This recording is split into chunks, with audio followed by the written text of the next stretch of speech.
Le prince crapaud. Il y a bien longtemps était une petite forêt. Dans cette petite forêt était un petit marécage. Dans ce petit marécage était un petit nénuphar. Et sous ce petit nénuphar était un petit crapaud. Ce crapaud était triste, car les autres batraciens du marécage le prenaient pour un fou et se moquaient de lui, parce qu'il ne cessait de répéter, à qui voulait l'entendre, ou pas d'ailleurs, qu'il n'était pas comme eux, qu'il était en réalité un prince valeureux, à qui une méchante sorcière avait jeté un sort, le transformant en un vil crapaud tel qu'on le voyait. Une sombre histoire de refus de priorité qui a mal tourné. Des croisements moqueurs répondaient à notre petit crapaud quand il racontait son histoire. On se moquait de lui à travers la forêt en l'appelant par dérision le prince crapaud. À vrai dire, personne dans la communauté crapaude ne savait vraiment s'il fabulait ou disait la vérité, mais il était tout de même mis à l'écart, méprisé de tous. Comme tout prince dans sa situation, notre petit crapaud espérait le baiser d'une princesse qui le sortirait de ce mauvais pas. Il décida alors de quitter son nénuphar, son marécage et sa forêt. Après un long voyage, il élit domicile dans un marais proche d'un palais où vivait une princesse dotée d'une rare beauté. Le jour où le prince crapaud vit cette princesse se promener avec ses suivantes aux abords de la mare, riant tout fort de toutes sortes de futilités, il en tomba follement amoureux. Aussi, dès qu'il la voyait, il se dressait, se gonflait du plus qu'il pouvait, et criait son désespoir à la demoiselle couronnée dans une mélopée tragique à la beauté sauvage.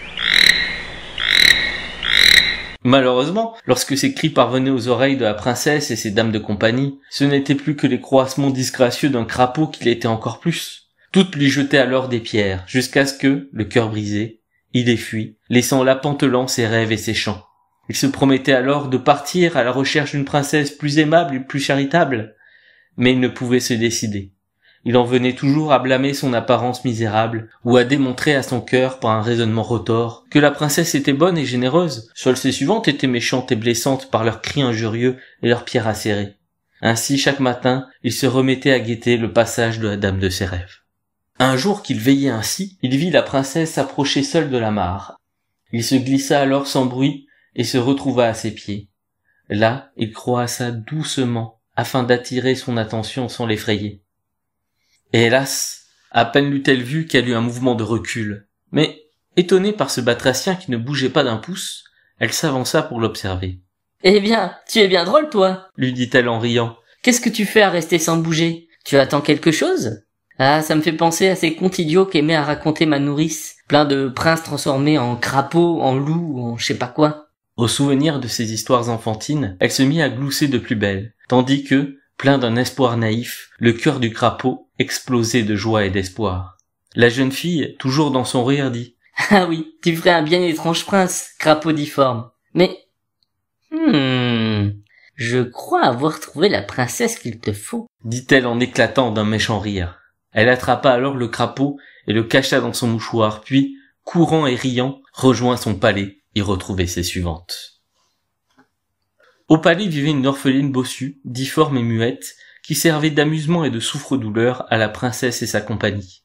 Celle-ci aimait à l'humilier, la frapper et lui imposer toutes sortes de lourdes tâches, tandis que la malheureuse, prostrée dans son mutisme, obéissait humblement à sa maîtresse. Ce jour-là, l'orpheline vit la princesse revenir de sa promenade, faire des messes basses avec ses suivantes, avant de s'avancer vers elle, un sourire cruel aux lèvres. « Ma pauvre fille, dit-elle, tu as été obéissante avec moi, ta maîtresse, jusqu'à aujourd'hui. Et dans ma grande bonté, dont tu peux voir chaque jour les bienfaits, j'ai songé à ton avenir, et t'ai trouvé un mari digne de toi. Mes suivantes et moi trouvons que vous allez parfaitement ensemble. Alors ne sois pas timide, le voilà. Embrasse-le. » Disant cela, elle présenta à sa malheureuse servante le crapaud qu'elle avait trouvé près de la mare. Tout le long du trajet jusqu'au palais, recouvert du mouchoir de sa belle, le crapaud n'arrivait pas à croire sa bonne fortune. Aveuglé par le tissu et par l'amour, il imaginait la princesse se faisant belle pour embrasser et rencontrer son prince charmant. Il voyait déjà des noces sublimes et un bonheur sans fin. Son cœur battait à tout rompre, car ce n'est pas tous les jours que vos rêves se réalisent. Soudain, le mouchoir se souleva, et alors qu'il s'attendait à voir une princesse rayonnante de beauté dans ses plus beaux atours, il se trouva nez à nez, presque lèvre à lèvre, avec la plus laide des créatures, vêtue de quelques ardents lambeaux. Pris de panique, il pensa à s'enfuir, mais croisa le regard de la pauvre orpheline. Dans les yeux de la malheureuse, il eut une tristesse ineffable, doublée d'une bonté profonde. Lui, pauvre prince crapaud que tous, humains comme batraciens, rejetés et méprisés, se sentit pour la première fois remarqué, apprécié, compris. Il se laissa embrasser. Un halo de lumière éblouissant entoura l'étrange couple. À la stupeur de la cour, l'orpheline muette et difforme se métamorphosa alors en la plus belle des demoiselles que l'œil n'ait jamais pu observer. Il y avait de cela plusieurs années, jalouse de ses charmes et de sa bonté, une méchante sorcière avait ensorcelé cette princesse, car c'en était une, en cet être disgracieux, méprisé par tous. Seul le baiser de quelqu'un voyant au-delà de son apparence, de quelqu'un voyant la beauté de son âme, pouvait la sortir de son état. Ce même baiser que lui donna ce crapaud. Ce dernier, par contre, ne se métamorphosa point, pour la simple raison qu'il n'avait jamais été autre chose qu'un crapaud un peu trop rêveur, qui vivait dans ses chimères. Paisible et sans haine, la princesse retrouvée posa les yeux sur son ancienne maîtresse et ses suivantes estomaquées et dit simplement « Je vais rentrer chez moi maintenant ». Elle prit le crapaud dans ses mains et partit en son pays.